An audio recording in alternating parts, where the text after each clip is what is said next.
wine. It's warm. It's starting. This is what happens in Christmas. People start to go to Christmas markets and drink warm wine. And it always smells so nice. It has all these herbs and what is it, nutmeg and what is in there? So a lot of cinnamon and stuff. Yeah, delicious. All right. All right, and we're going to cover some. We'll have some people in. We've got Pavel here as well in the text chat. If anyone's got any questions while we're talking, you can also type more questions in the text chat, and we'll get someone to answer there as well. Excellent. So, yeah, should I introduce myself first? Yes, by all means. If you guys Or should we wait? If you guys would like to introduce yourselves, that's fine. I keep this very free form. The only pre-show bit that I would want to give the audience is that we're going to talk today about inflation, among other things. This is going to possibly be dry subject matter for anyone in the chat who's not exactly a crypto nerd or expert in the world of fiat-based inflation. So, in that context, Let's not make it too dry. I'll try to spice it up a bit.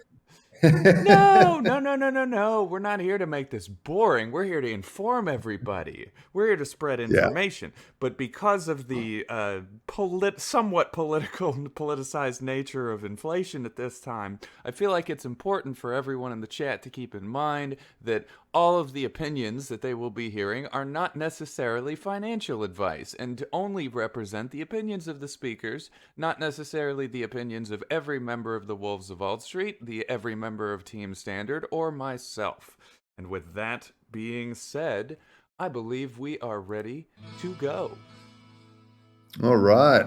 Let's go, Brandon. I'm just kidding. I don't want to start. No worries. Josh, Loren, and everyone from TheStandard. My name is Nexus. It is my pleasure to welcome you guys to step up to the Wolves of Wall Street and talk to us about crypto and your project. Please feel free to introduce yourselves. Tell us anything you want the community to know you. All right, man. Well, my name's Joshua Shigala. I've been in crypto since late 2010 and been. I found the project so early because actually, really, in 2002, I built the world's first swap site where women could swap clothes instead of buying and selling. Because I always thought that after 9/11 happened, I was like, man, this whole monetary system is screwed. Like this whole fractional reserve system, but it's got major. It's systemically corrupt. So I started to look for ways where people could not use money and rather just swap. But I very, very quickly realized that swapping is just a shitty way of actually trading. Because if I have a really nice, if you have a really nice jacket that I want and I don't have anything that you want, then the deal falls through. Yet there's a whole marketplace. So then I started looking because I was thinking, I could make currency on the platform, but then I just turned into the central bank, and here we are again at the start of the problem. So I didn't want to do that. Instead, I started looking around the internet for other people that have solved some sort of monetary problems or online money, and of course it didn't exist. But I did bump across what the cypherpunks were doing. And the problem hadn't been solved of the double spend problem. This issue where if you have an MP3, you can't send it back to me because I don't know if you've made a copy. So I just thought it was an unsolvable problem, just like a lot of the cypherpunks did. But I kept my ear to the train track, so to speak, and I was lucky enough to then have the paper come across my table, and I just fell in love. I thought, my God, it's solved. The double spend problem solved. And actually, SwapStyle was one of the first services to incorporate Bitcoin addresses. No one knew what it was. They all went, what is this weird string? All you could do is buy alpaca socks and do that. But that was my story into crypto. And when Mt. Gox collapsed, which was the first big exchange, I lost a lot of money in that. And I set out to build an exchange that was ultimately transparent, and also the counter asset being gold. It's because gold can be insured to however much you've got in there, not like a bank account, which is only insured by the state up to 100K, or in America 250. And but instead, gold, it can be allocated to you as your physical property. It can be audited and insured. And this is very different to a bank account. You don't know how fractional a bank is or how much money's in there. And so it's kind of scary. Plus, most people don't know, if you put money in a bank, it's not your money anymore. It's the bank's money. And they just promise to pay you back with some interest. So that was where Voltoro came from, launched in 2015, never been hacked. It's not through the lack of people not trying. We're constantly being attacked, but we have very, very good CTO, very good developers on board, and this is what we hope to bring over to the standard that we're developing, the standard protocol, because these smart contracts cannot be hacked, and we've seen some big hacks in DeFi. So we're making sure that we've got a really great team behind it. Yeah, just this week we saw MakerDAO. That got hacked. Yeah. See, I mean, it's just crazy because some of these people that are coding this stuff are literally script kids, meaning they just grab sort of predefined code and chuck it together and sort of change, hello world to MakerDAO, and that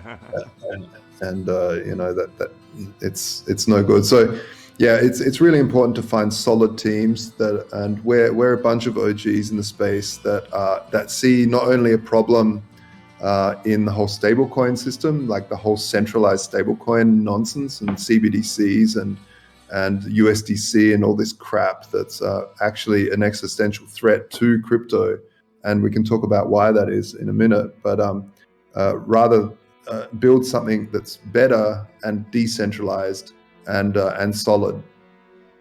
That's incredibly interesting to me. You hit on something that was on my list of questions already that I wanted to go to. I wanted to talk about the problems with current stablecoins. And there's many. But I definitely wanted to hear what you guys had to say about that.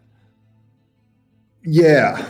Maybe I introduce quick as well before we head towards that topic.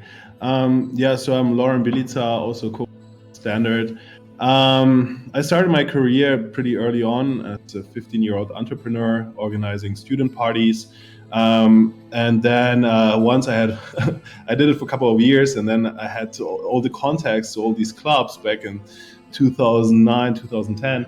And then I thought how can I take my business to the bigger scale? And I started developing websites for clubs, and this is how I got into the tech space. And ever since, I've been hooked on new technologies. So after my bachelor degree, I worked 1 year for Accenture in the IT strategy field as a management consultant. Quickly noticed that big corporate is nothing for me really. I want to work more innovative. So I started a master's degree in economics here in Germany. During that time, I worked on a couple of other ventures. And then I got an offer, funnily enough, from Deutsche Bank to join the investment banking team. Wow. But I also got an offer from Hong Kong, and this was this new company, actually a startup called Block One. People might know it's the company behind the EOS token. So I had both offers on the table. I was like, what should I do? Do I stay with investment banking, or do I go with EOS? So something very innovative. So I decided then I go the crypto route, and ever since I'm hooked in crypto. So I moved to Hong Kong, worked there, was one of the first employees for Block One in their finance department, mostly looking into investments and actually educating people about blockchain technology, traveling to all conferences around the world, really giving talks on crypto. And actually what we are planning to do with EOS. And then a couple of years later, after setting up a variety of different funds for Block One, I decided to join Joshua on the mission here at Voltoro. I took over the position as head of business development for Voltoro, where we really got to restructuring Voltoro slightly, adding new trading pairs to the platform and so on. Together we came up with the idea that we want to add a use case for gold. And this was really this was how the idea of the standard was born. And now, a couple of months later, we are here, and we are really developing the next leading protocol for stablecoins. That's incredible. Especially the idea of a use case for crypto in gold. We've seen Pax Gold, we've seen some of these gold-pegged stable items, but I don't see them being particularly popular, and I feel that it's worth noting that Bitcoin maximalists that a lot of folks listen to in the space, people like Michael Saylor, tend to shit all over gold all the time. Yeah. And the thing is that gold, the reason why no one wants to use these gold-pegged stablecoins is because why? What's the point? You're basically pegging something to something that no one knows how to price. Like, how much is a bottle of whiskey in gold? No one knows that. They want whiskey, right? Yeah, but the other problem with gold is that it has what's called demurrage. It has costs of holding, and this is why a lot of physical tokens, tokens that back physical things, are a scam, because these physical items have costs. So in gold's example, you have the large vaults, the vaulting facility, the men with guns out the front, or the women, the insurance, the auditing, and all this stuff costs, right? So if you say 1 gram of gold equals 1 ERC20, and then you've got thousands of, if not millions of these ERC20s floating around, and let's say 5% of those people sort of lose their keys or die or whatever happens to them, those costs never get covered. So forever, the vaulting facility needs to pay for the storage. That means they turn into a kind of Ponzi scheme where they have to get in new clients to pay for anyone that's lost their keys. And so one of the things that we're looking at, or we focused on with the standard, is how do you solve that problem? Because it's not only gold, it's like when you tokenize real estate or any of these other tokenized problems, all have this demurrage problem, this cost of value of holding assets. Yes. So anyone can look at Tether and say, is that really backed? I'm not sure. Yeah, I mean, it's definitely not backed with US dollars, at least not to more than 2%, what I've heard. Well, Tether, man, it's really becoming like BlackRock, a really asset management firm, where they, I believe, and that's my personal opinion, really reinvest these holdings into different other assets that might be interest bearing, or they might be going up in value.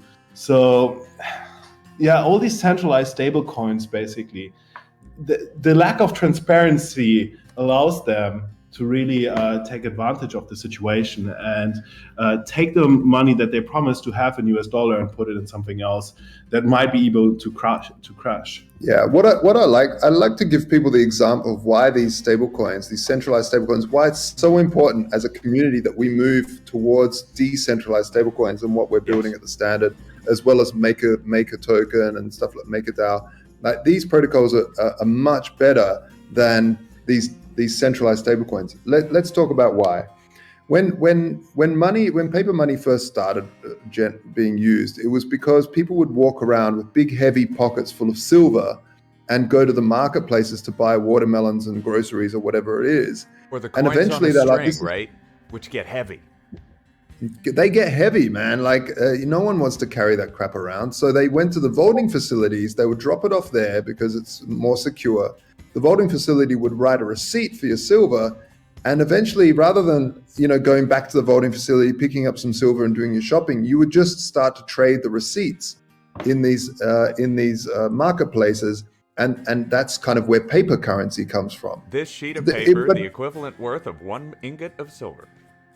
Yeah, that's right. And the thing is that after a while, voting facilities realized pretty quickly, actually, that, hey, not everyone's going to come back and take this gold, from our vaults. So let's just write more receipts than we have and ask for interest on it. So they were literally printing money out of nowhere and asking interest for the stuff that they printed out of nowhere. And they got so incredibly wealthy from this, and the middle class got very poor, and they went through some, in Europe went through some crazy times, and French Revolution happens and stuff like that, where they start cutting off bankers' heads because everyone's pissed at this like ultra wealthy class, and that's when bankers went, look, you know what?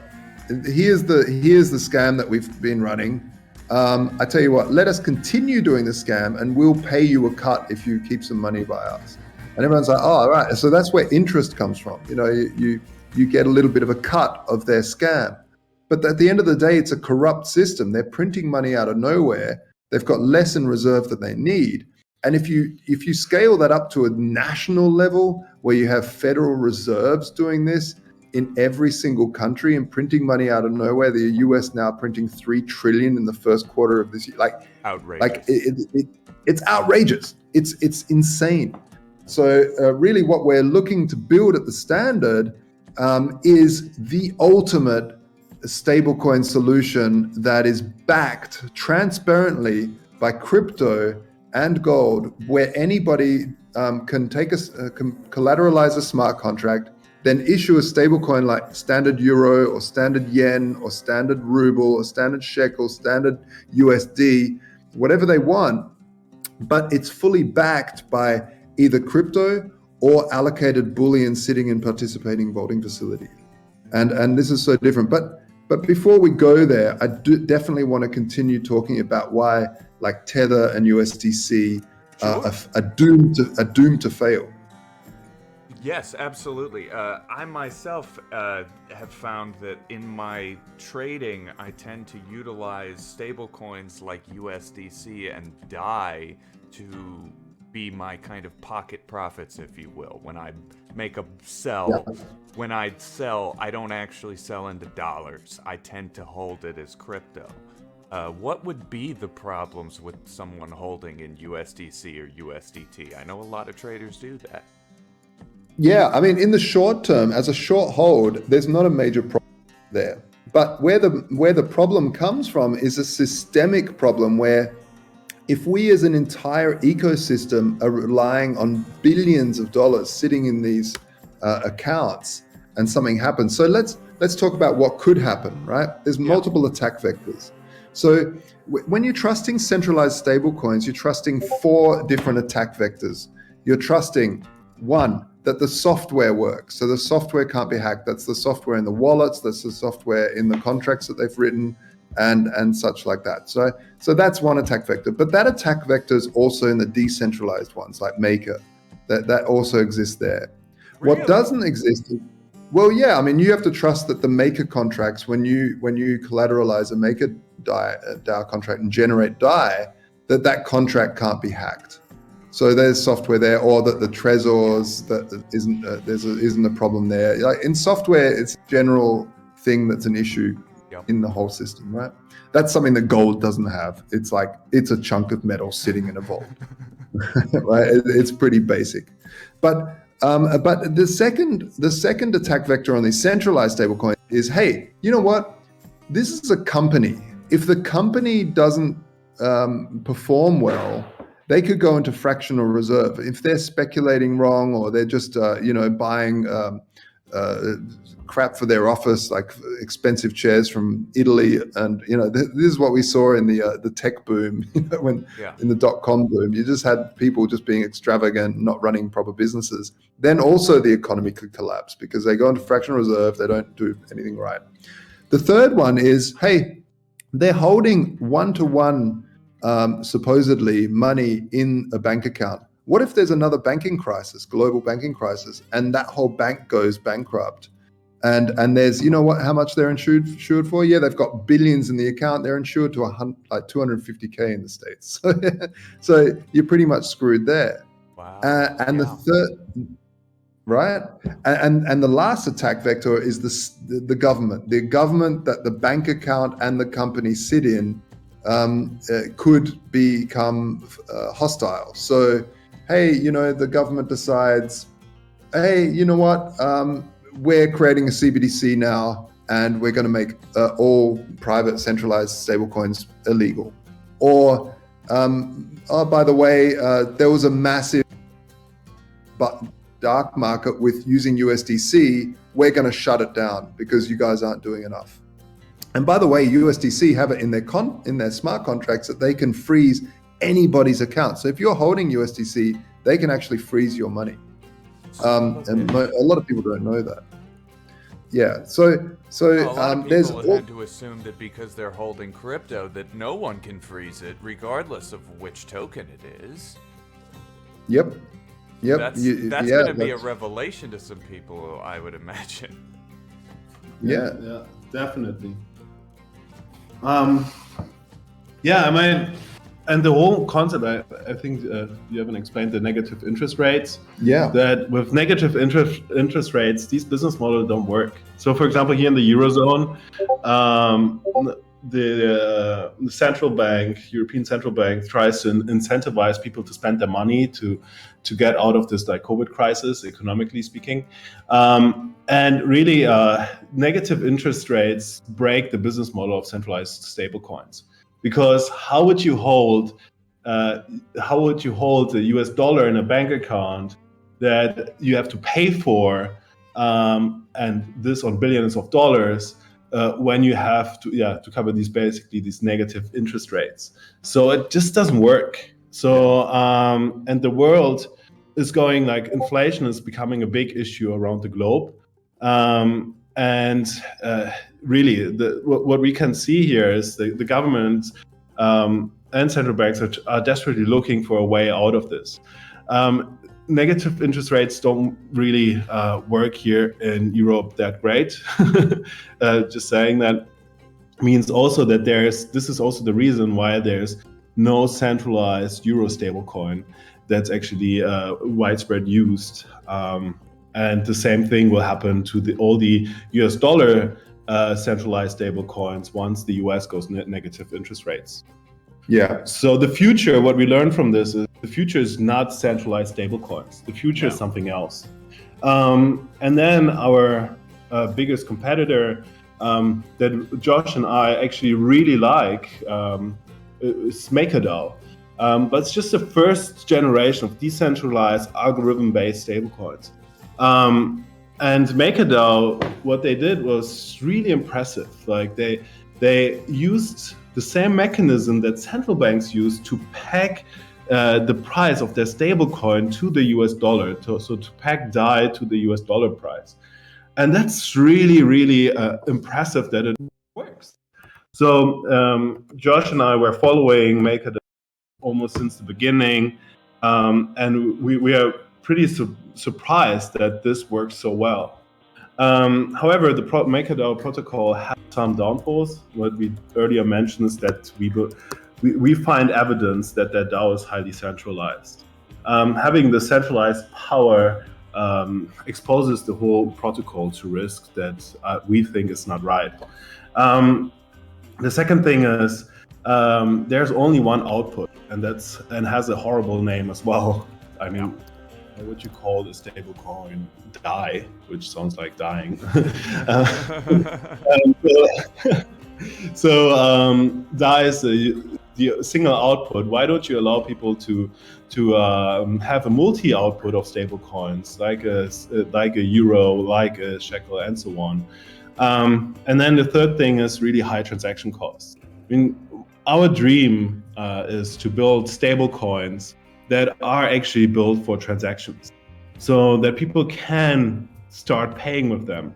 So we are partnering with credit card issuers that will allow our users to top out their credit cards with our stablecoins and then spend them in the real world. How do we make this possible? Not with although we are built on Ethereum, not with this not with this horrific gas fees that we have to pay for every transaction on Ethereum, the Ethereum main chain. No, we go second layer native.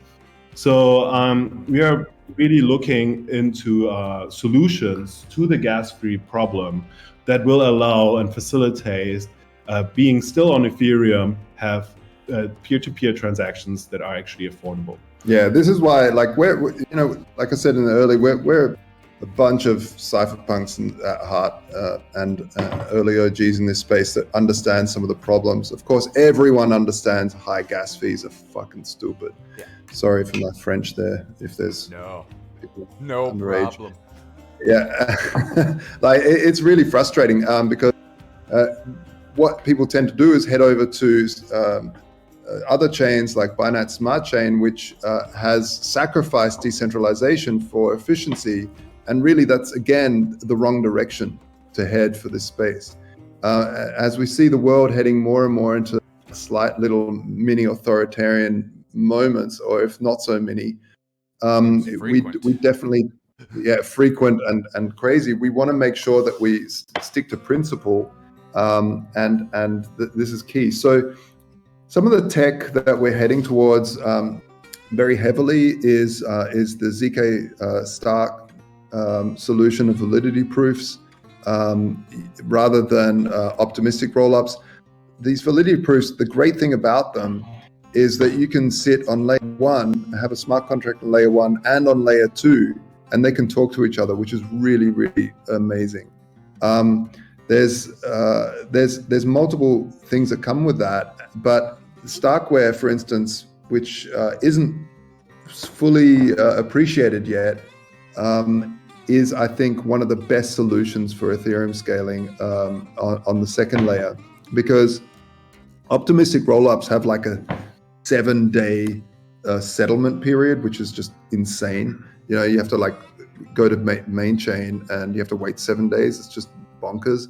So no one wants to do that. So it's just a kind of a stopgap. So we're looking at these ZK validity proof rollups, and we think we can get transactions down to sub-cent. And that's really where they need to be. Yeah, and this is the only way where you can actually bank the unbanked with crypto, because if people are too poor to open a bank account, they will not be able to pay the gas fees. Yeah, it doesn't make any sense. Forget the gas fees. They can't even establish provenance on their existence most of the time, depending on where in the third world they're from. Yeah. Oh, this is my house.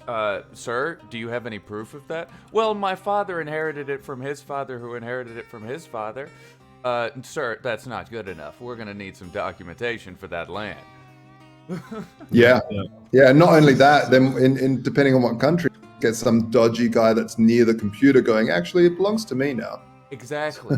And that happens more often than not in the third world, because the fractional tribal partisan warfare that takes place causes some random group of settlers to move into your house while you're being a refugee in Libya for 20 years.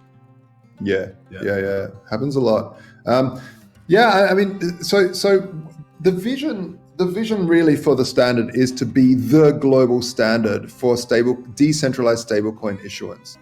And because we're not going to just release one stablecoin like MakerDAO has DAI, we're going to release a whole suite. And it's not just fiat pegged. So the DAO, of course, the standard DAO has to decide which ones get released. And the MVP will be euros, because there's no real stablecoin pegged to the euro properly because of the negative interest rates over here. So they don't really, it doesn't work like Lauren said earlier. But we will also have eventually pegs to commodities, pegs to indices like the NASDAQ, pegs to also stocks. So we can have standard Tesla, standard Apple and stuff like that. So that people can start to collateralize a smart contract and then generate the stable, certain stocks aren't stable, but the peg that they want. And this is a really, really interesting use case for the standard. And I mean, for those that don't know, the standard is called TheStandard because we aren't just the new gold standard 2.0, but we're looking to be the standard where, hey, it's the Bitcoin standard, it's the ETH standard, where people can collateralize these contracts, have really cheap transaction fees, collateralize it with gold, like physical bullion, but also with wrapped Bitcoin, Ethereum, and a few other assets that DAO chooses. Guys, I'm reading here on the side all the questions from the community, and they are just awesome. But one thing that, and thanks for asking so many questions at that point already, but one thing that comes up here repetitively is the standard going to be centralized? And no, it's not going to be centralized. So it will be a fully decentralized DAO, a decentralized autonomous organization that will govern the protocol. And you know, a lot of projects seem to be decentralized, but in their core they are not. And the problem that they face at the beginning, and that actually every early project faces, is you have all these like big money givers, meaning VCs, that want to get in early and acquire a large stake, and are still stuck in the old world of not vesting contracts, and stuck in the old world of I want to get everything immediately because I'm a privileged VC. So we said to all of these inquiries at the beginning that we are not taking them. We are really looking and building a DAO that's going to be operating and working and will be fully decentralized since the beginning. So we have 3 different distribution phases. And the first distribution phases that started was the pre-market distribution phase. We launched it on exchange because there were people that are already investing into gold as well as crypto. So people could buy our governance token and utility token up on our exchange, Voltoro.com. But the maximum amount they could contribute to the protocol was 10 ETH. So there was a hard cap on everyone who wanted to participate.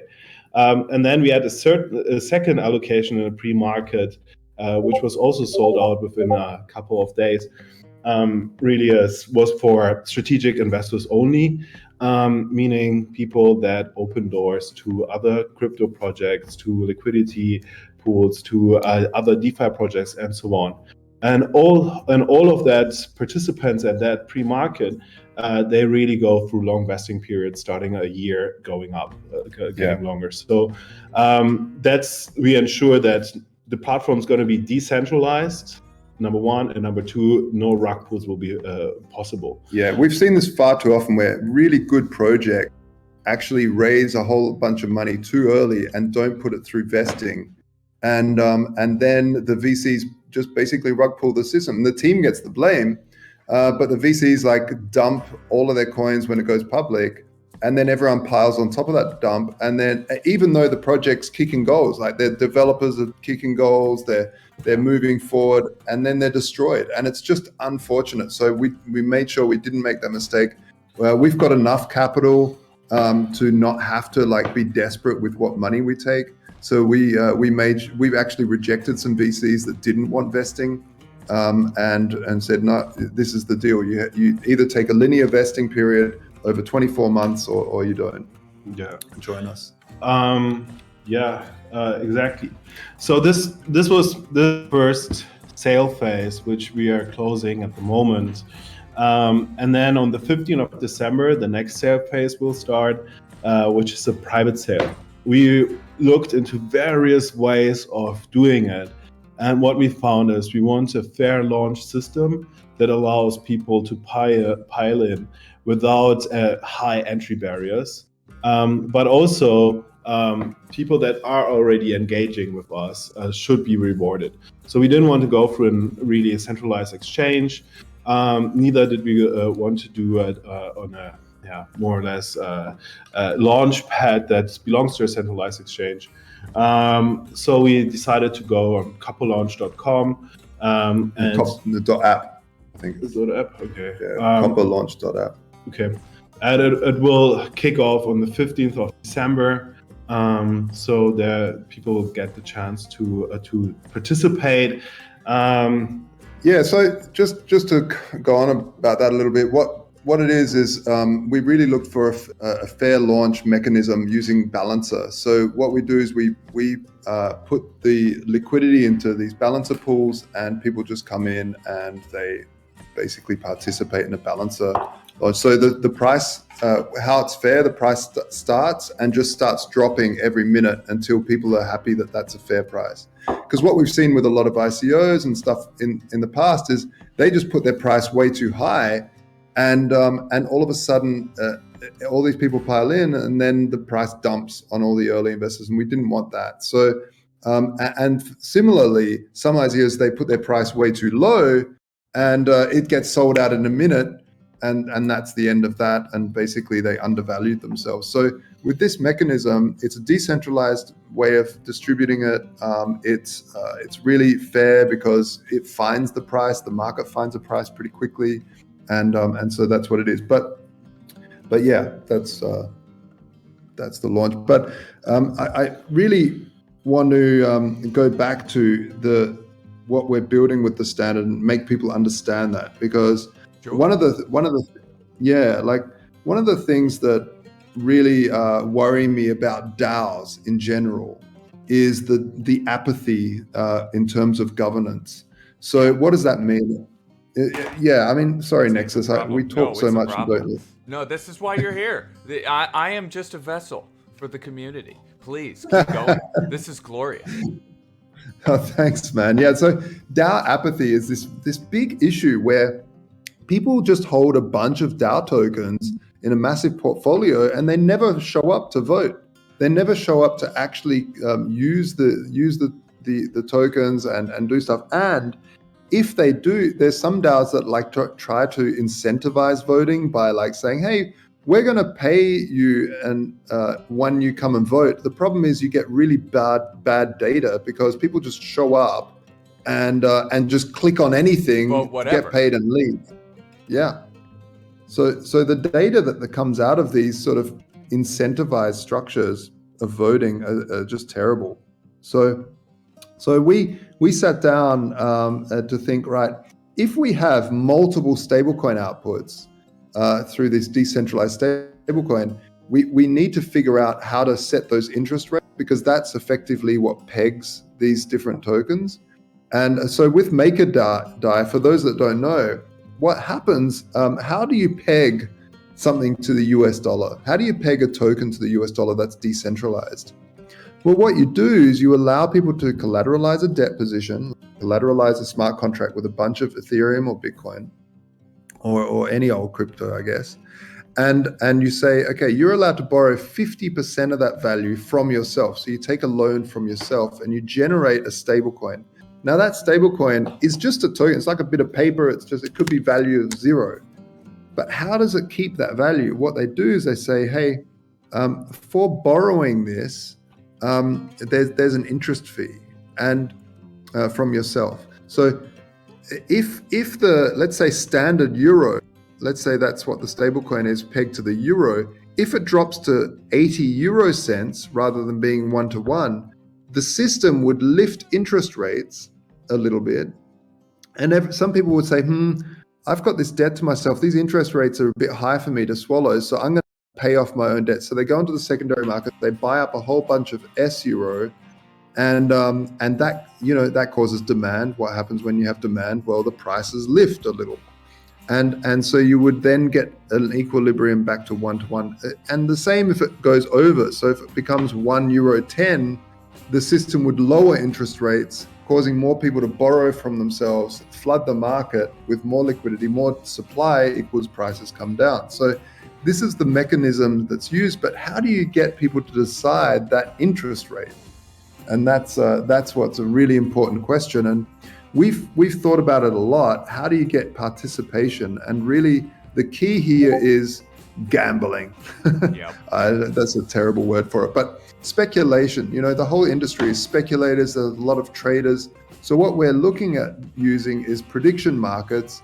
We're also looking at algorithms, but algorithms can be gamed, and we can talk about that a little bit later. But really what you want is people basically placing bets on different mechanisms. So what interest rate do you think should be in place so that the peg is closer to 1-to-1 in 6 hours time, and people place their bets, and you use the odds of that market to decide the interest rate that should be. So there's a lot of academic research that shows that prediction markets or odds are the best way of determining the future. For instance, if you have a sports match and you have a bookkeeper, the bookkeeper's odds pretty much tell you which team is going to win. It's not perfect. Sometimes it's wrong. But generally, the odds will point you into a pretty good example of what will happen in the future. And this is where we're going in terms of deciding the interest rates on these CDPs. Algorithmic probability. Yeah. Algorithmic probability, baby. Yeah. So I think another question that I repetitively read, why are we building on Ethereum? So the reason why we built on Ethereum is most of the really big DeFi projects and the projects that we're going to partner with or are already partnering with are built on Ethereum. And it's, when you have the choice between buying a new Mac, buying a new computer, if you're already in the Apple ecosystem, it's most likely you're going to buy a MacBook or an Apple computer. That brings me to the point is why Ethereum. It's really the network effect. Ethereum has its downfalls, and Ethereum has high gas fees. But we are building native second layer, first of all, so we are minimizing the gas fees as earlier explained, and second of all, this is just for the protocol to be native on. So we're going to be native Ethereum, where people can generate coins, stable coins. But the idea is that they can generate these stable coins cross-chain. So not only bridge to other blockchains, but we want to build a system where we allow our users to borrow against, for example, their Bitcoin, gold holdings, and then generate directly a stable coin pegged to the US dollar, pegged to euro on another blockchain. And there we are looking into Polkadot, into Cardano, into other chains. And this will allow really to be not only with the stable coins blockchain independent, but also fulfill the user's needs. So for whatever use case they want to generate these stable coins. And that's also why we really look since early on into partnerships. We are out there talking to a lot of different crypto projects, and we are partnering with a bunch of them to explore ways, number one, working together, but also bring our stable coins across multiple chains. Yeah, we're called TheStandard for a reason, because we want to be the standard. So, but we need to anchor somewhere. And but one of the technologies that we're doing a lot of R&D on is to be the first to not just generate the stablecoin on Ethereum, and then you have to take a bridge, and then you have to cross the bridge, and all of those cost you gas fees along the way. No, what you would do is you would collateralize your smart vault, and then you would generate the stablecoin where you want it. So if you want the stablecoin over at BSC, then you can generate standard euro or standard yen or standard whatever you want, standard Tesla over on Binance Smart Chain. Or you say, hey, actually, I want to generate it over on Polkadot. So that it would generate it straight away there, cutting out all those middle gas fees. So this is something that we're putting a lot into. We'll probably be one of the first to do that. We had a great meeting with Chainlink Labs about how that's possible, and there's a whole bunch of ways to go. But the fact of the matter is that Ethereum, in 2017, Ethereum had 1 million different Ethereum killers. We had Neo, we had EOS, we had so many. Everyone was an Ethereum killer. Yeah, Avalanche, Polkadot, just to name some recent ones. Yeah. And the fact of the matter is, here we are. Yeah, it's still popular. And the reason why gas fees are so high is because everyone's using it. Yeah. You know, why are rents so high in London? Why are rents so high, apart from inflation, of course? But it's because there's a lot of people living there. Yes. So, it's not because, it's a crap city. It's because a lot of people want to live in these places. And this is similar to certain blockchains. Yeah, sure. Oh, you can go over to Bitcoin Cash. It's cheap. But hey, no one's really using it compared to, Bitcoin or compared to, Ethereum. Sorry, I don't want to be political in terms of cross-chain. I'm just saying that really there's a lot of users on Ethereum. But these bridges to these other blockchains like Solana, and these are all extremely important. So we're definitely working to make sure that we're cross-chain. Well, you guys have covered pretty much every question I had written down. The only questions we didn't cover, I guess, I have one about your governance token in particular. We've already kind of compared the standard to several different DAOs that are already out there, like Maker, and I guess I'm wondering, we've explained that we don't necessarily want apathetic voters and holders of the governance token, because obviously that contributes to kind of a toxic culture in the voting system within the DAO, and we also want to disincentivize whales. And I'm wondering how we can accomplish with the standard all those goals without sacrificing the kind of governance features that make holding the standard appealing, like the staking and the liquidity pool. Yeah, so I think this is where prediction markets DAO apathy. Like, we will be one of the first DAOs to use future key, and it wasn't just us thinking the future key, which is the use of prediction markets as governance. We've had Vitalik talking about it, and people like Robin Hanson, who are one of the original cypherpunks. In fact, we had a meeting with him about it, about the prediction markets, because there's many mechanisms that we could use. So we're in talks with some of the best people in the space to make this work.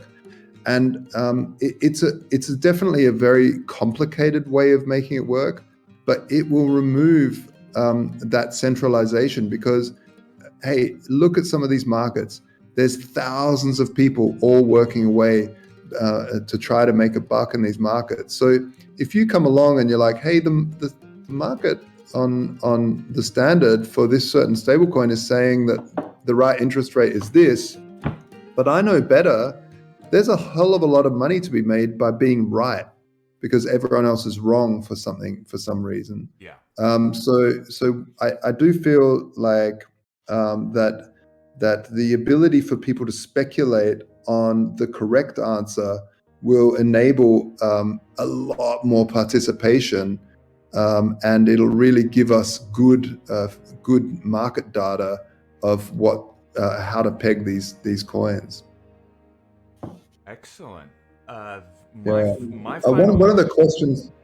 I just saw one of the questions was, what did we have there, Ty? Did you see? Yeah. It was, how do you protect from hacking?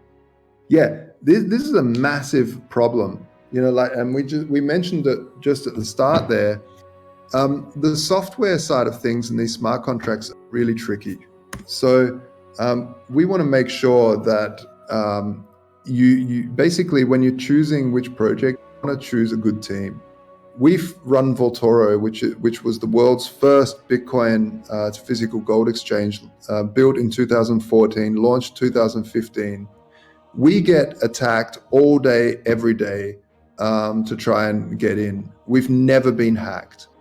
And this is because our team is really obsessed with security. We know what we're doing. We're not new kids on the block that just come in and try to make a quick buck to try and build something. No, we're here to actually build infrastructure for the DeFi space. I come at this of, hey guys, we're living in a time where technocracy is taking over the world, and when we go into a technocratic society, we're very easy to be led into servitude, because everything will be tracked, everything will be traced, all your systems are belong to them. And so what you want to do is make sure we put our energy into building decentralized mechanisms for key aspects of finance. And I do think that Maker, I take my hat off to them. They've built they forged the whole DeFi space really forward. But we feel that them being first, they made a bunch of mistakes, and we feel that we can do it better. We've got an amazing team of OGs and engineers that have worked for Nokia, that have built Voltoris and held it unhackable since 2015. So we really know what we're doing, and we feel that we can write these contracts. Not only that, we have Hartej from Zokyo Labs as an advisor. He pretty much invented smart contract auditing. So his company was the first company in the world to start auditing smart contracts. Voltora was around before Ethereum launched, and him as well. And when Ethereum launched, he started auditing these contracts, and he's one of our advisors. So there's a lot of things that we take this space really seriously, because we don't want users to lock up funds and then the contract gets hacked. I mean, a lot of the things we said today sound very complicated. But for those who just came in this chat a little bit later, let's make it very simple. Yeah. And the standard follows one very, very simple mantra. And this is save in rare assets and spend in fiat. Yeah. This is how you solve inflation. This is how you solve inflation. How the hell do rich people keep their wealth when the wealth is being inflated away? What do you do? How do you do that? Well, what you do is you effectively short the thing that's being inflated away. You borrow as much of it as you can. So by locking up rare assets like Bitcoin, like Ethereum, like gold into smart contracts, and then issuing yourself a dollar-backed stablecoin, then the inflation is paying off your debt. So you can then buy some property or buy a car, and by the time you pay it off, say in 10 years' time, that the value that you borrowed is now what a carton of milk costs. You've effectively bought a car for the price of a carton of milk, and you've kept your underlying collateral. Shocking. Yeah. What? So that's. And let's picture now a future where there's no involved. You have the full ownership of all this, and you picture even a better future where you not only manage your own rare assets and you borrow against them, and you decide when you want to pay them back, you decide where you want to have your stable coins and which blockchain, but also a future where transactions become really peer-to-peer cheap for these stable coins. And you have a variety of cases already in one platform. So from credit card top-ups to highways into liquidity pools that will allow you to earn interest on assets like gold that has never been possible before. I mean, let's touch a little bit further on that point. The only reason why Warren Buffett doesn't have gold on his balance sheet is that gold doesn't produce a dividend, so it doesn't pay out a dividend. Now, the standard's here to change this. The $10 trillion of gold sitting in vaulting facilities around the globe, $10 trillion worth of gold sitting in vaulting facilities, are now becoming an asset that has actually the opportunity to pay out a dividend. How?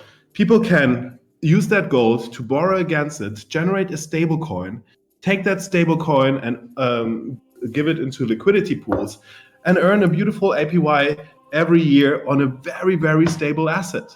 And while borrowing, so while going short on a fiat, they make inflation also work for them on top of this. I call it a positive interest. Inflation becomes a positive interest. Why? because inflation devalues their loans. So the amount they have to pay back technically becomes less. So back to the original mantra, save in rare assets that go up in value, and spend in an asset that gets devalued through inflation. Yeah. And yeah, the standard brings all this together. We even go a little bit really far in our vision for this, and we call it decentralized asset-backed banking, which can create in the future an alternative to our retail banking. Yeah. Like for instance, this is not even we on that video we've got this example of Bob where he had to like spend 100 Bitcoin to pay for a deposit on a new apartment that he was renting. That actually is what I had to do. So it's actually a real thing.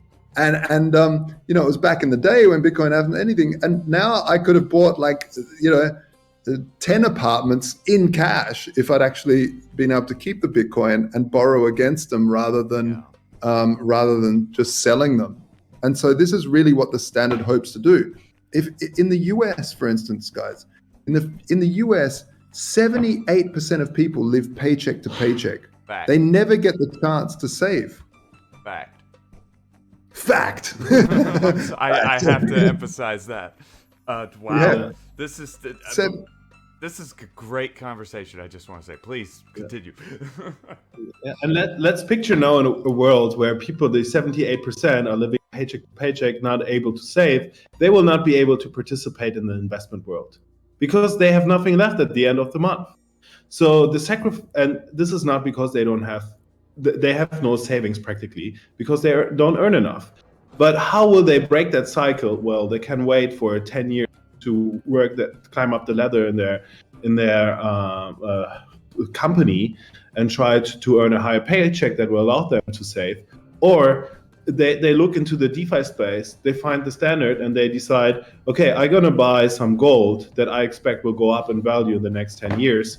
I expect that inflation will devalue fiat, and I on board full with this project. So at the end of the day, what they can then do is to break that cycle is save in rare assets, buy Bitcoin, buy cryptos, buy precious metals, borrow against these assets, a stable coin, and just pay their everyday life with that stable coin. And then in 20 years in time, the loan that they have taken is going to be devalued through inflation. Yeah. So that's really like, it's really cool to be able to think, hey, you know, I live paycheck to paycheck, but I'm going to first thing I do when I get my paycheck is I buy, you know, something more stable because you don't want something too crazy. But let's say I buy a little bit of Bitcoin, I buy a little bit of Ethereum, and I buy gold. And then I borrow everything I need to pay rent, to pay food, everything else. And I have a little bit of an interest on that, but I get to actually save. So it breaks that cycle, which 78%. I mean, that's not just the US, globally very similar. Yeah. One of those other questions here we have: what popular exchange/swap services is the team working with to bring the token to the market? We're in talks with Balancer at the moment. We're in talks with a bunch of exchanges. We can't really give names yet because we haven't fully signed over, but it'll be mainly traded on DEXs to start with. Vaultoro will be traded as well, obviously, because Vaultoro is a major partner. But it'll spread pretty quickly. You know, I've got a lot of connections in that space because I've been in the space for so long. Yeah, and we are also working with market makers that we have liquid markets for the governance coin as well as for every stable coin that we're going to put out there. Yeah, it's really important that, you know, listing is one thing, but if their order book is empty, it's practically like it's nonsense. Yeah, so we have to make that. yeah, exactly. So we have to make sure to open a market, also have a liquid market for all these stable coins that we're going to bring out there. That's why we are already engaging highly with market makers. that we will create quick highways into the different markets for all the stable coins that we're going to issue, so that they can be liquid. Excellent. Let's see in the aim. Real quick, gents, before I kick it straight to the community, because we've basically hit overtime now, so I just want to say thank you guys so much for your time, for spending it with us and telling us so much about the coin. I honestly have just one question left that I have for you guys before I kick it straight to the community and start pulling questions straight from them. The final question is, we've already talked about banks, governments, regulators, etc., the possibility of them taking your centralized stablecoin. Do you guys think that there's anything at this point that banks, regulators, or governments could do that could, quote, put Satoshi's genie back in the bottle? I don't think so. We have the regulators, all the regulators can do is deal with the on and off ramps in this space. When it comes to DeFi, it's laughable that the SEC wants to try to regulate DeFi. Yes. Look, at the end of the day, decentralized finance is a bunch of code running on thousands of computers around the world, and it's not going to happen that they can actually regulate. What they can do is say, hey, this on and off ramp, like Coinbase, won't take your token if you aren't, haven't got this license. But the problem is that the American license might interfere with the license in Australia, or might interfere with the license in India. So it's very hard for any one project to actually be across the board regulated anyway. So I think it's heading. Most people, once they're in the whole DeFi space, once they're in there, then it doesn't matter anymore. Because you have the stablecoins, people start to spend that and accept that. They don't need fiat anymore. They don't need the ramp. They just needed the on ramp in the beginning, and that's, I think, what's really amazing and what's happening in the space. All right, Lauren, did you have anything you wanted to add before we move straight to community questions? Yeah, to be honest, I think the only way to shut down the DeFi space is to shut down the internet. And I believe we all can agree that this will never happen. So as long as there's power in our routers, I believe DeFi will exist. Yeah. I asked the question because a lot of folks in the community tend to get afraid whenever we get aggregated news stories from mainstream media, mostly about India and China, that a lot of us tend to view as FUD. Yeah. It's true. I mean, the thing is, Bitcoin, a lot of people call it the honey badger of money. I actually call it the fainting goat of money, because I don't know if anyone's seen fainting goats. You clap. They're a certain breed of goat. You just clap near them and they faint, and then they get back up. They go all stiff like they're dead, and then they just stand back up. And Bitcoin's the same. Like China will just clap and say, "Oh, it's banned," and the price used to tank. But the great thing is now it's happened so often that it doesn't happen anymore. We can get the worst news out of China, and it just sort of, the price maybe dips a little bit and comes back up, but we've sort of, as a community, realized that all of this FUD doesn't matter anymore. One of the questions I just saw was why, why not just Bitcoin? What's the point of stable coins? Well, the thing is, as a business, we like to pay people in crypto. The thing is that more and more people want to get paid in stable coins. And every time it happens, I say, why do you want to get a stable coin? Why not straight Ethereum or Bitcoin? And they're like, well, it's really easy to account for. My accounting software, I put an invoice out for $1,000, I get $1,000, and then I can choose to buy some Ethereum or Bitcoin or Solana or whatever I'm after with that. And it just makes it a whole lot easier. So I really believe that stable coins are the future. It's just we want to stay the hell away from centralized stable coins. Yeah. It's imperative. It's so important, guys. I can't pronounce it enough. That how important it is that we all stop using USDC, we all stop using Tether, we start going towards DAI, going towards the standard, things like this. And anyway, at the end of the day, the standard and Maker and these sort of are the only ones that are going to be left apart from CBDCs, because these centralized stablecoins are going to be basically made illegal when countries start coming out with their own bullshit, very scary CBDCs, which are extremely scary for human freedom, and it's everything we should fight.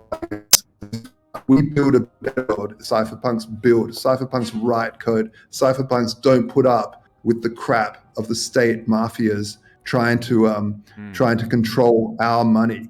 Our money is a representation of our work, the amount of work we put into the world, and we don't need centralized mafia states taking control of it and basically inflating our precious time away that we've stored in cash. All right. Going straight in, I don't want to waste any time. Cyber Unicorn asks, cybercrime is something that is becoming more and more prevalent. What security measures would the standard have in place to help defend against breaches, data leaks, vulnerabilities, etc.? Yeah, so this is a really interesting question. What we want to do is build a base protocol that creates really good money.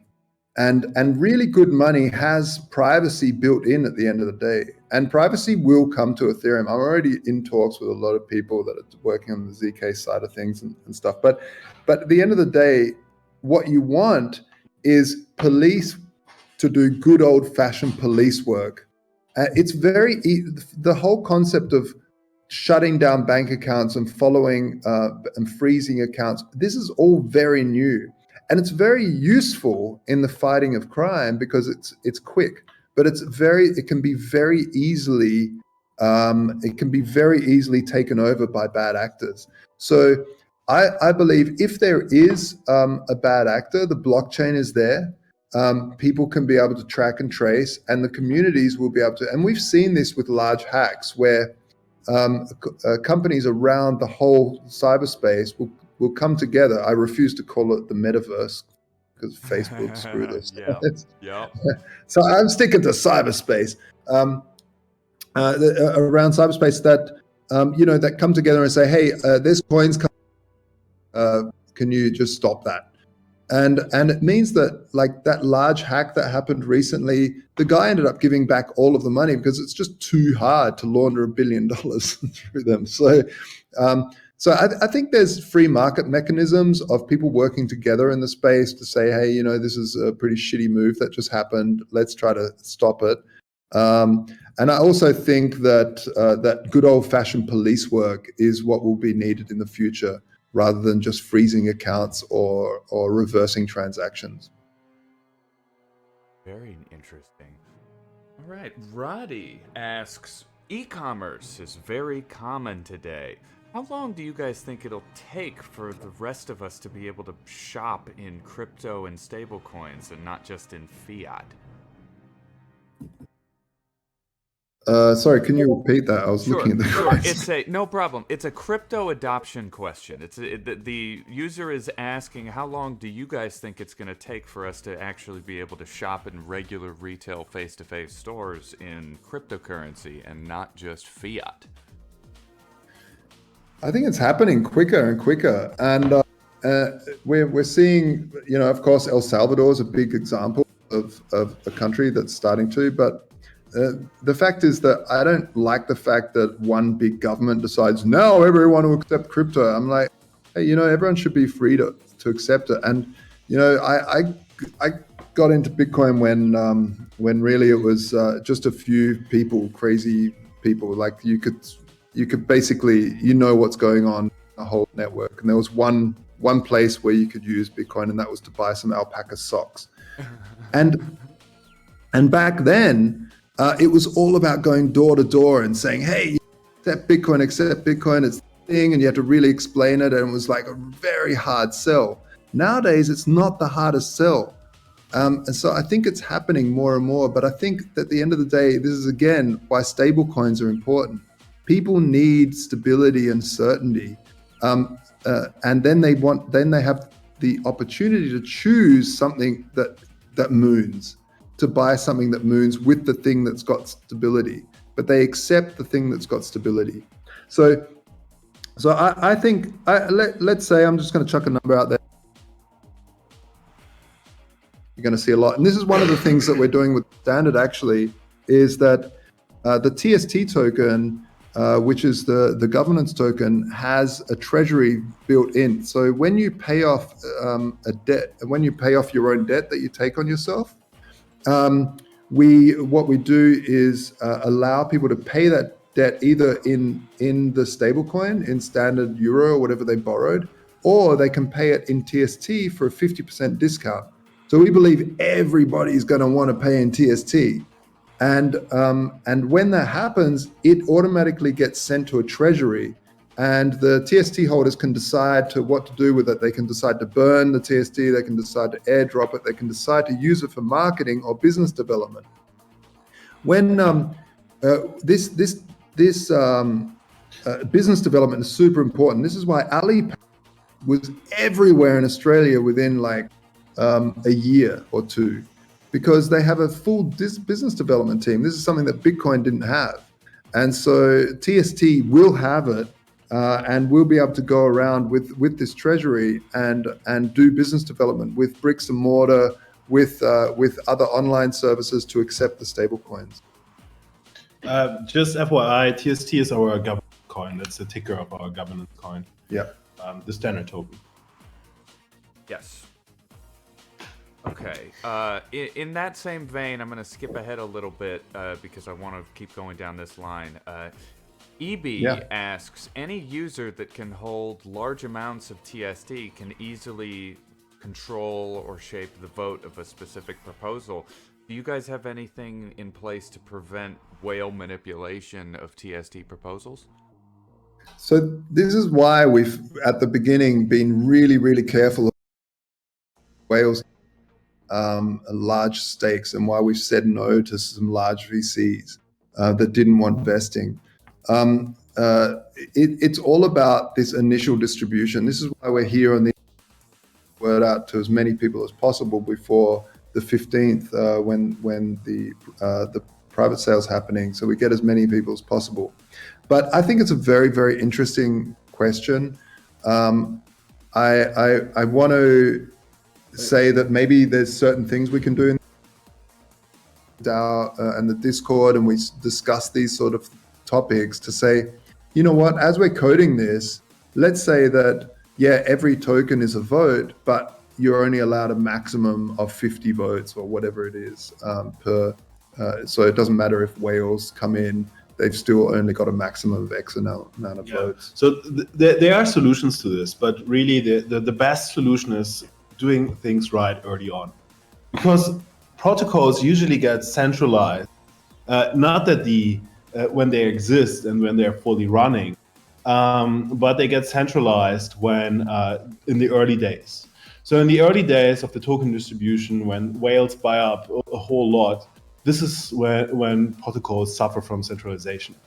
And let's switch it around also. Let's assume in a scenario where buys up a whole bunch of standard token on secondary markets and has done a lot of governance power. Why would this whale be destroying the platform where he holds most of the tokens for? Or she. It's not very reasonable. So game theory wise, it doesn't make too much sense to take the risk, buy up a whole lot of secondary markets, and then go in and manipulate the platform that it really destroys the value the person bought. Yeah, but it's those evil geniuses, man. They just well, if you just if the all goal of the is, money in. Yeah, if the goal is just to get rich, I mean, it's easy to see, for me at least, why a whale would manipulate a government token. To them, it's to the rest of us, it's a large amount of money, but to them, it's couch potato money, and they just throw it at a governance token that's about to go public the token goes public, a bunch of people who are retail investors pump it up, and then the whale just cashes out at the all-time high, dumping on the coin and leaving everyone else holding the bag in terms of the value lost. Yeah, absolutely. And this is exactly why we've really made sure, especially in the pre-distribution, and that there isn't these whales. They just weren't allowed to have that much allocations. So far, they don't exist. It becomes also to like when the platform is so decentralized, like we are building the platform, it becomes actually very tricky to accumulate such a large stake, because starting to buy up on secondary markets also raises the price. And if such a massive buying pressure is there for the token, it becomes also for the big whales really expensive. Yes. So game theory wise, again, I'm an economist, so I have done a lot of financial modeling on that. We have built our frames that make sense just from a token economic perspective, to set restriction limits in the pre-market sale, where we were very, very careful that the platform is fully decentralized since its beginning. And also for the DAO, you must see the DAO as a growing baby, how I like to call it. So in the beginning of the MVP, and as protocol goes live, all governance power will be fairly centralized. The reason for this is because you need to see the DAO mature. You need to see how many people engage with the protocol, how many people actually participate in the voting or prediction markets. And once you see that the DAO is sufficiently decentralized, which we hope we can do actually since the early days of the as soon as the MVP is live, then we give more and more governance over to from algorithm based, more governance over to the voting power. And then one day, once it's really mature, we will be very innovative and say we took a look in the future through prediction markets, because this is the best mechanism humans actually have to predict the future. So that's why it will be a roll-up, a governance roll-up of 3 phases. First, algorithm-based governance. Second phase, voting. And third, prediction markets. Yeah. Okay, I'm going to combine a couple questions together. Credit to Roddy and Dear God of Disguise for asking about customs, regulations, and taxes. The question has come up several times that regulation today is only really focused on taxes, and that there isn't really any desire to protect crypto holders or crypto investors from rug pulls. Do you guys think that there could be regulations in the future less about taxes and more about actually protecting consumers? Yeah, so we believe that there is regulation for stablecoins. But the first regulation, I mean, governments are always a little bit behind on regulators when it comes to the crypto space and regulations. So looking at upcoming regulations here in Europe, but also in the US, this is more really in the first place focusing on centralized, means hard-packed stablecoins, the Tethers, the USDCs of the world. And then in the second phase of governance regulations, we also predict that there will be regulations going after the soft-packed stablecoins. But that's a two-sided sword, because on the one hand side, it's a full DeFi protocol. Again, the only way to stop the smart contract from running, cut down the internet. So it becomes really hard to shut it down. But also, then you can set other attack factors for regulators, basically on the individual level. And here, the standard is taking the approach of being fully compliant with all leading regulations around the world. Of course, you can't get a license in every single country of the world. Not even Coinbase can do that. But our approach is to take regulation serious, We are building a legal team that's constantly looking into this. And we are saving also up for upcoming regulations because, of course, governments don't make these licenses cheap. They are also always freaking out crazy expensive, and the whole, it's just a nightmare. But anyhow, we know what's coming. We are preparing for it.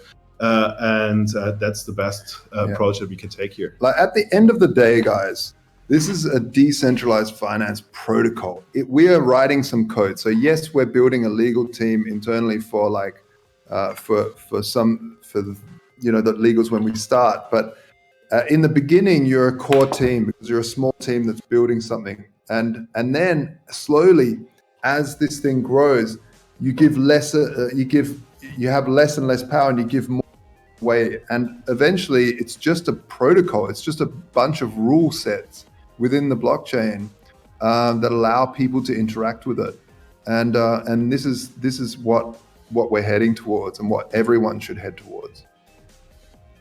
Cool. Very cool. Next question. All right, next question, folks. We have one from Artha X, one of my favorite questions. This one's going to get a little controversial, I expect, but chatters, stay civil. Are you guys scared of more possibilities of more issues in the future relevant to the coronavirus pandemic?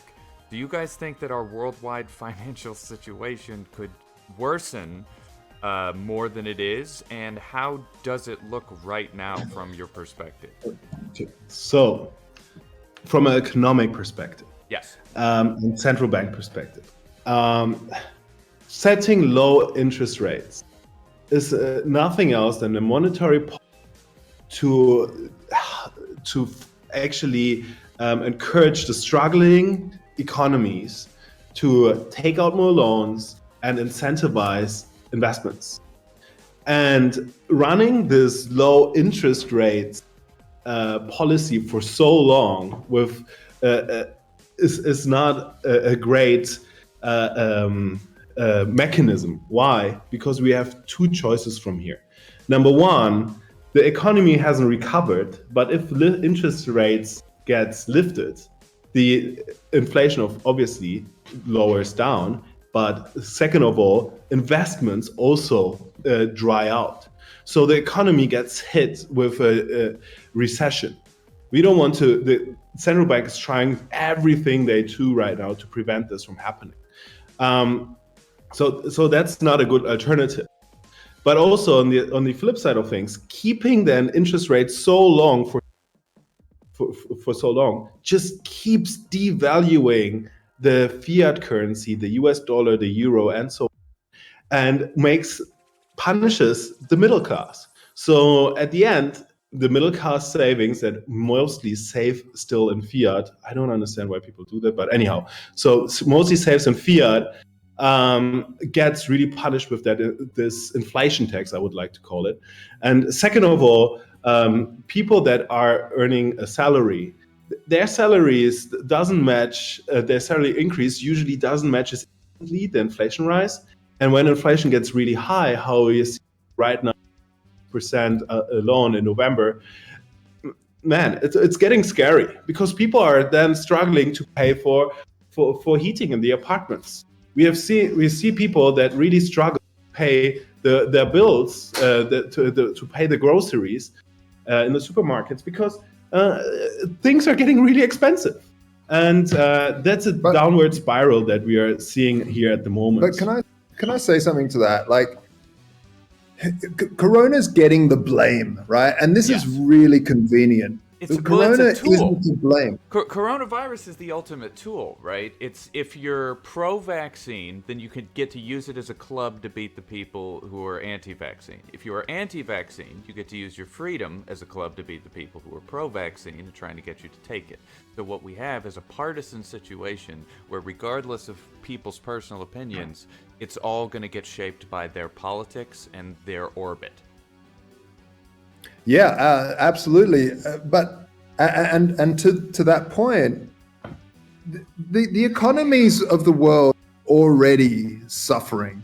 There was already inflation happening. There was already everywhere. I mean, we had a financial crisis in 2008.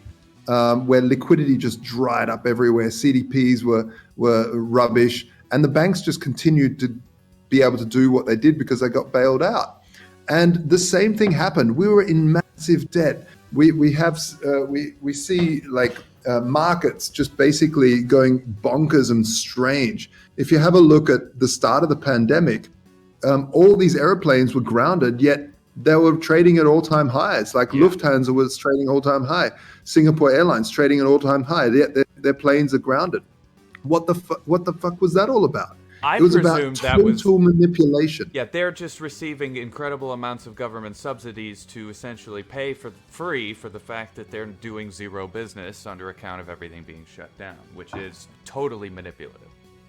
Yeah, and if your audience wants to learn a little bit repo markets, these are basically the markets that where the government, the feds or the government starts to buy up a lot of the stocks as they're tanking. So a lot of the stocks end up on the balance sheet of the Fed to basically prop up the economy and give you the illusion that everything's okay. And so Corona is a really nice, handy tool to blame on, rather than saying, hey, but actually it was our systemically corrupt. When I say corrupt, I don't mean some evil, corrupt person. It's just a bad system, corrupt. System that was already in decline, already done. Any fiat currency that's basically backed by nothing and being printed out of thin air is gonna fail, and it was already failing. So it's really, really handy to blame Corona. And it's just, China as well. China had a one-child policy for many, many years through the 80s and 90s. Their entire system. There's so many people retiring now in this Ponzi scheme called the retirement scheme. This is a global scheme, by the way. Every scheme, it is effectively a Ponzi scheme where you need new young people entering the workforce to pay for be able to pay for the old. And this is collapsing. There's not enough money in there. So by having a nice, handy dandy pandemic to blame for this problem is pretty useful. All right. Moving right ahead, I have a similar question, similar vibe from Dear God once again. So far, I'm getting the vibe that government and banks can't be trusted. What a bunch of random people who are unidentified, anonymous, and just owning tokens in the DAO can be trusted? Well, it's not about trust, right? Crypto is not about trust. It's about building mechanisms that work with math. So can you trust 2 + 2 that it'll always theoretically, right?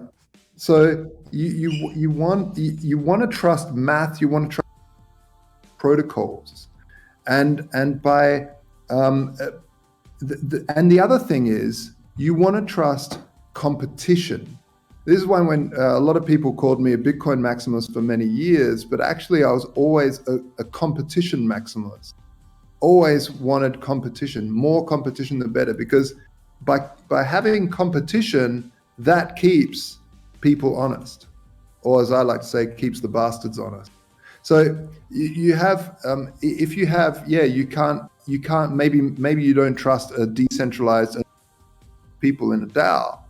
But you don't have to trust them. You can exit to maybe a bank that you do trust. You can exit into another DAO that you might trust. You can exit to Tether if you trust them. But the fact of the matter is, by having proper competition in the marketplace that's truly free, without control, you have the choice in who you trust. Absolutely. The power of blockchain was, at least in the original Satoshi white paper, was all about trustlessness. The idea that we don't need to trust that the transaction is happening, merely understand the mechanics, that it is in fact happening. All right. We're reaching the end of my overtime. I just have one more good question from the community, bridging several questions together from Sticky, Kadasatrama DeRazel, and Charming. All three of these chatters are curious about this, the locked smart contract mechanisms and how the standard would ensure that it will continue to exist in the future, even barring instability in the market?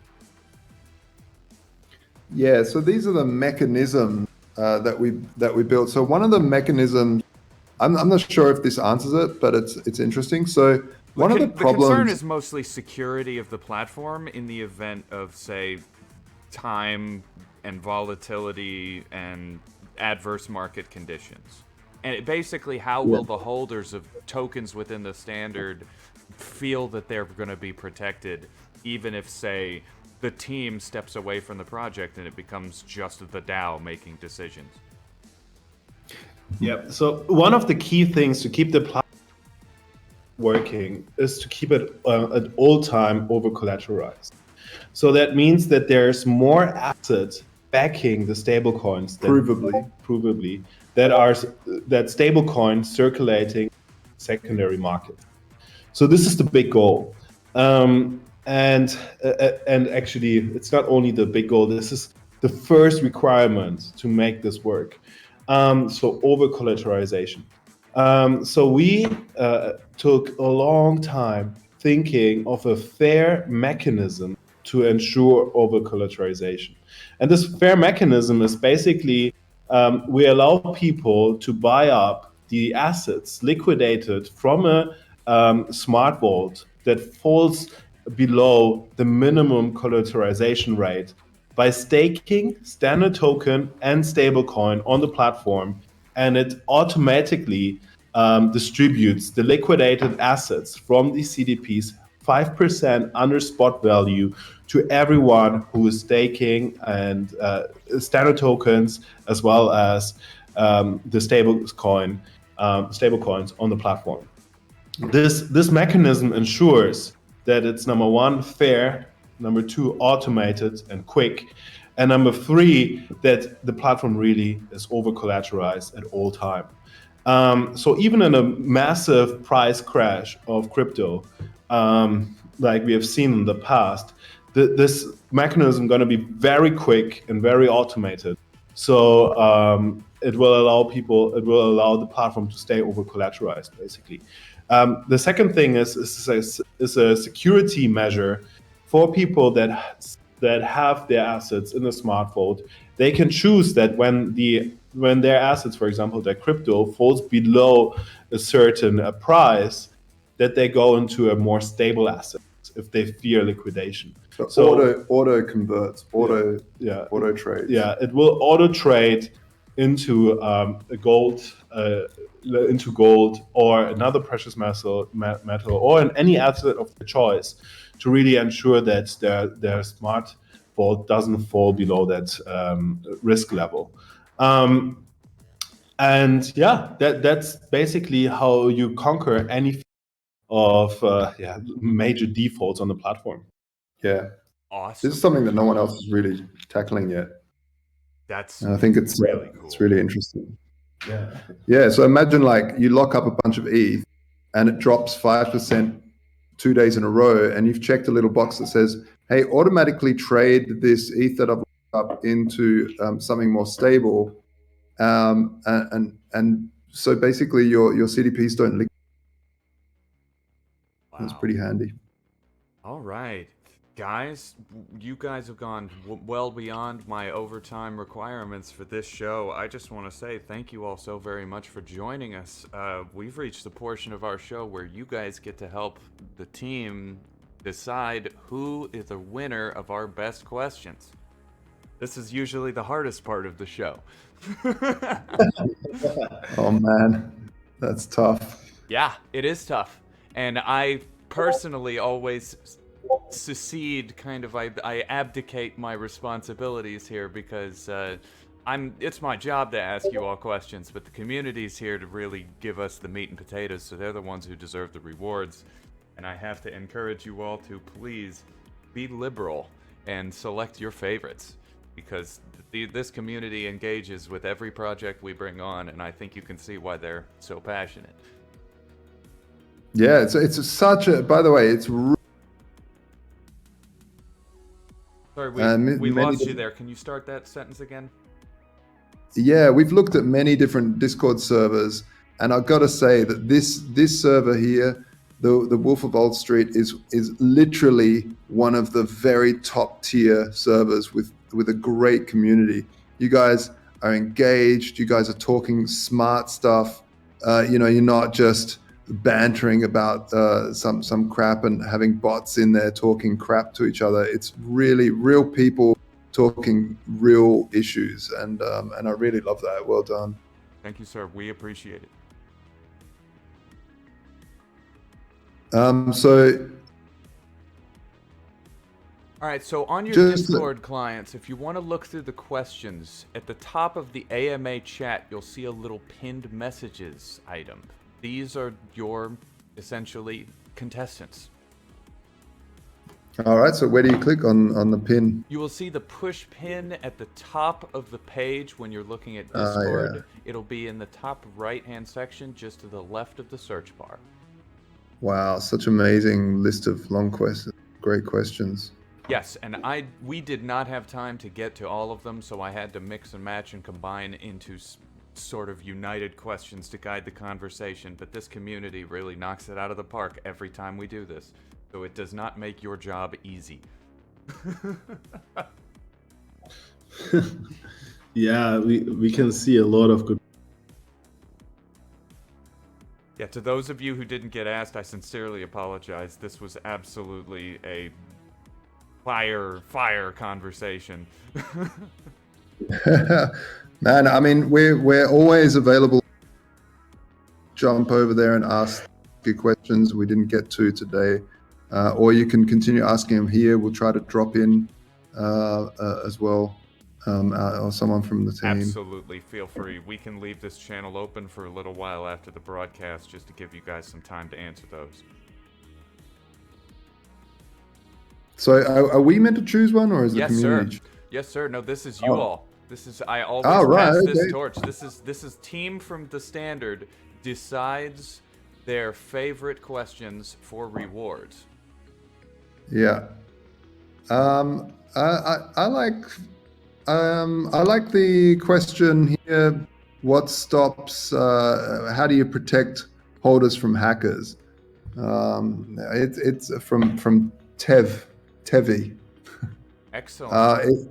The reason being is that if you look at the different stablecoins, right? If you look at centralized stablecoins and decentralized stablecoins, this is the one thing that goes across all of those, is that hardware wallets, from smart contracts to phones to computers, these are all the different things that need to be protected from hackers. But at a protocol level, you want to stop these smart contracts on decentralized finance or decentralized stablecoins.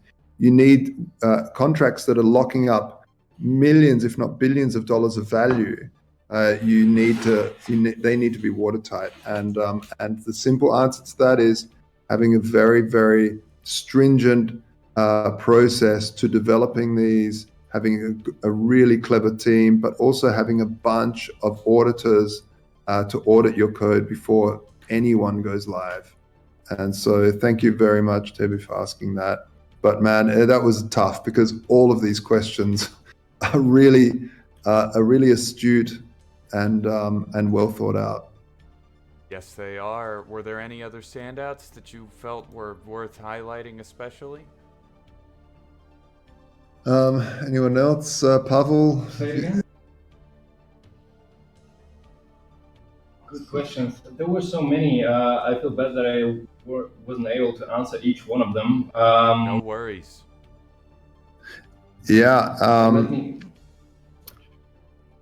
Yeah. So one of the things here's a question from: how can a project be 100% decentralized with all the countries? I mean, political and economical, that won't allow it.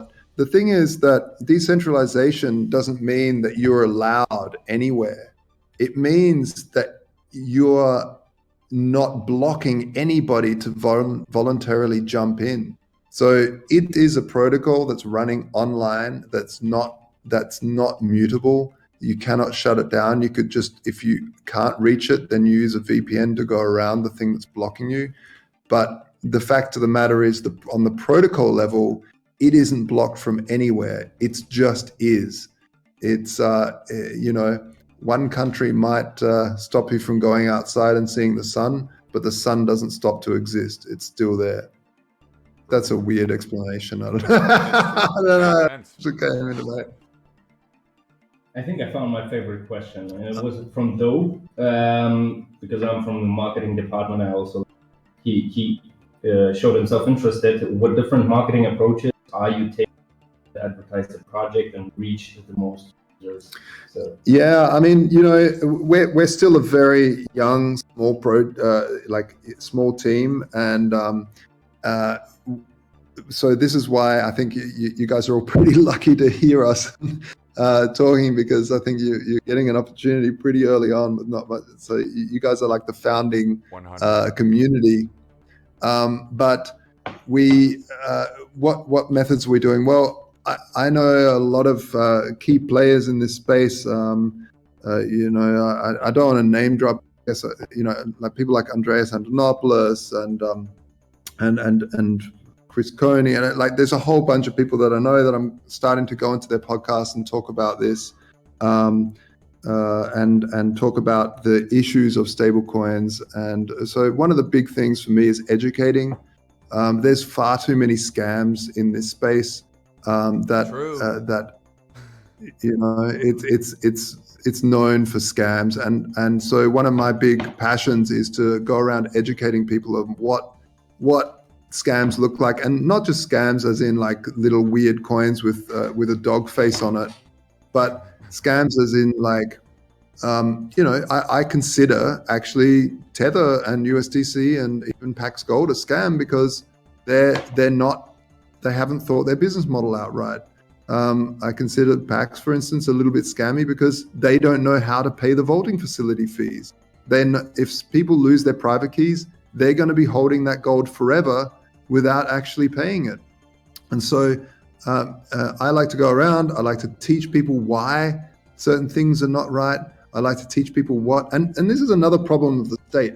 The state has spent years obsessively de-risking your life for you, so that so many people don't even know what risk looks like anymore. They don't know what scams look like. They're just like, oh, look, if I send 1 Bitcoin to this address, they're going to promise to pay me double back. Like, how dumb do you have to be?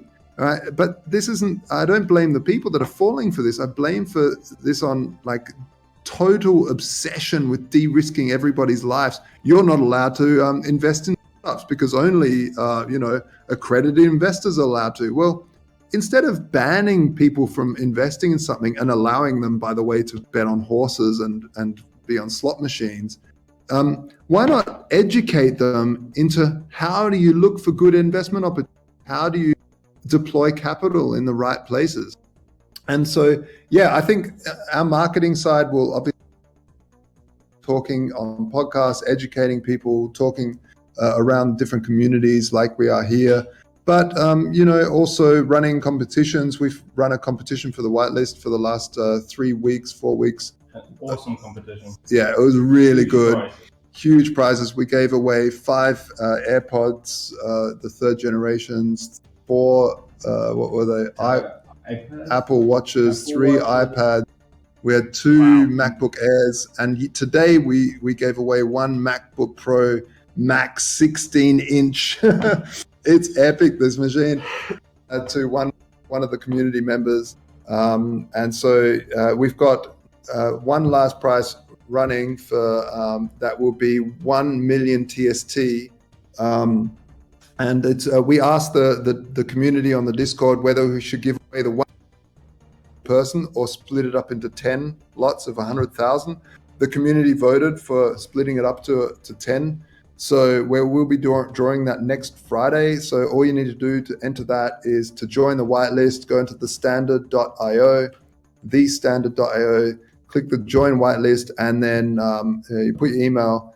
That gets you 5 entries, and then everything you do gets you entries barrel. And we've had people winning with 25 entries, or with even less, I think. Yeah. So so that's how we do marketing. We have fun. We run competitions. We go on podcasts. We do AMAs. all that sort of stuff. Sorry, totally long-winded there, guys. Totally. That's fine. That's fine. Any other community members you feel particularly worthy of reward for participating in this question and answer session today? Let's have a look here. Are you scared of more possibilities, more problems of corona? Yeah, we had that one. I like the coronavirus question, but it's a more of a wider one. What is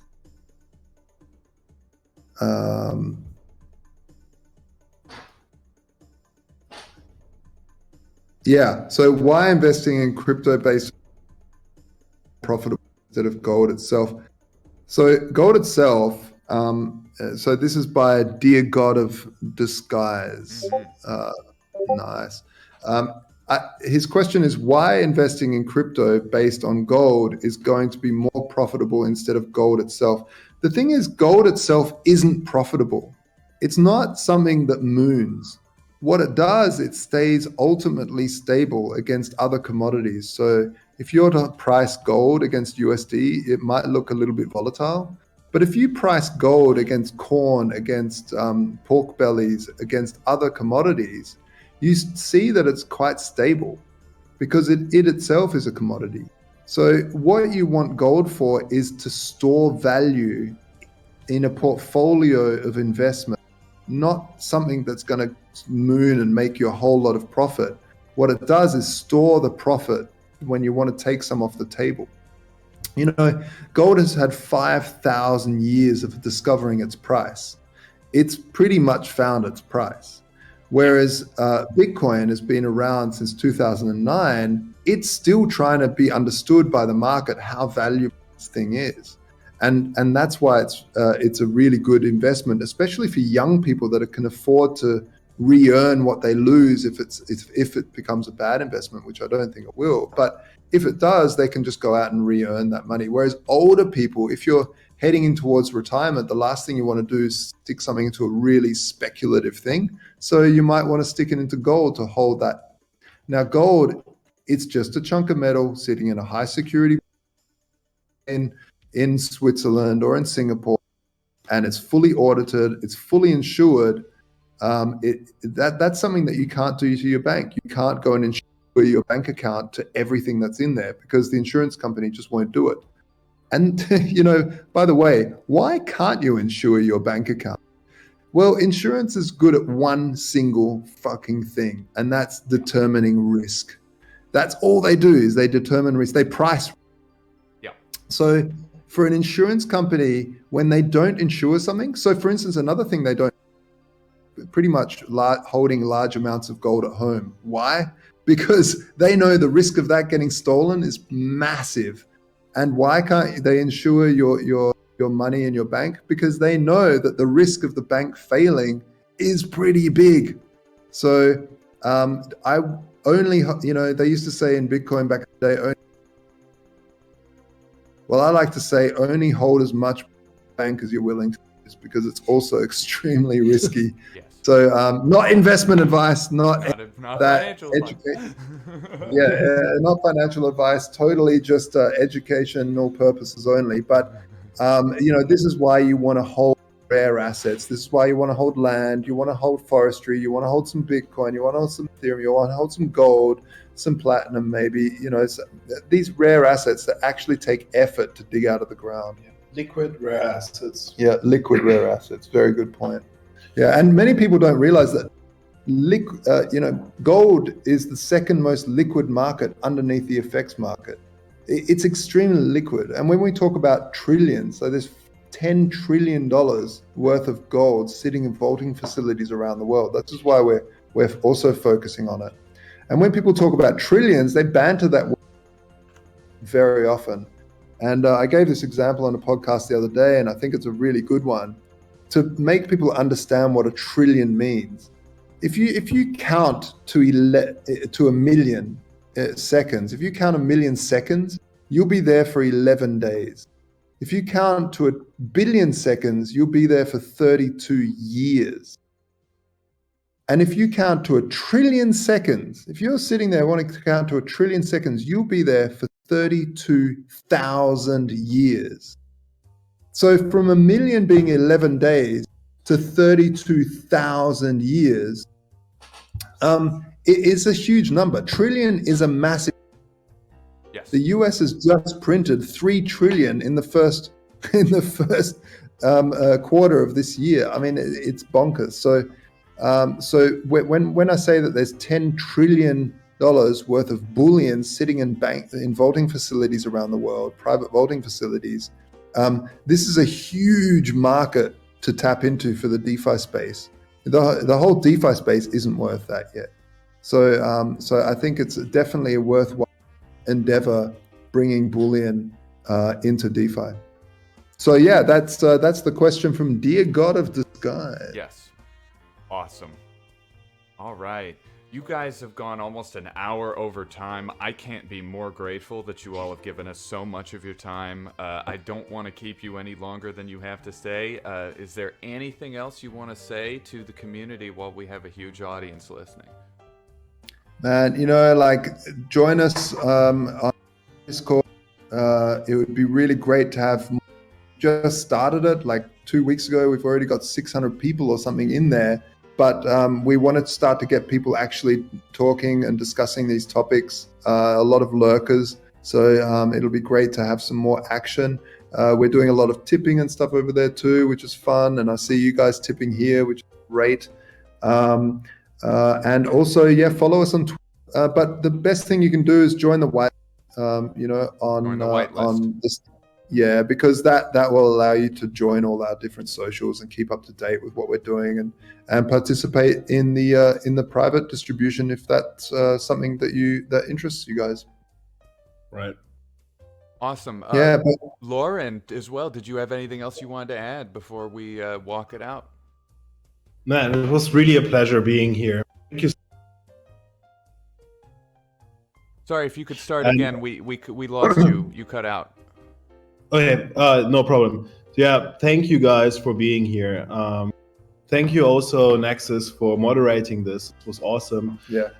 I saw amazing questions, and actually I'm really surprised how quickly the community could grasp what we are actually building here. That's awesome to see. I'm really looking forward to seeing some of you guys also in our Discord and our Twitter channels. On our Twitter, we have regular updates, like community updates that we post on our YouTube. These are actually funny shows, at least what I've been told by the feedback that I've gotten. Maybe the people watching them are pretty biased.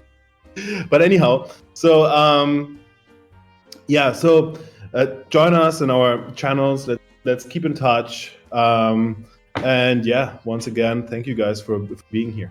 Yeah, if you check out youtube.com/TheStandard_IO, that's our YouTube channel. I think that's what I don't know. Just search TheStandard_IO and we do regular updates. Yeah. Awesome. Excellent. Well, guys, thank you again so very much for joining us for this very special presentation. This has been the Wolves of Alt Street, sitting down, talking with The Standard. We've had Josh, we've had Lauren, and we've had their team in chat with us. I want to thank, in particular, Mr. V for arranging this conversation, along with Taya for helping us make that point of contact. Josh, Lauren, everyone from The Standard who came and hung out with us and explained your project and talked about inflation. This, as always, has been a wonderful pleasure for me. My name is Nexus. I was your host for today. Thank you all for coming, and we hope to see you next time. As always, stay curious, my friends, and buy that Bitcoin. Cheers, guys.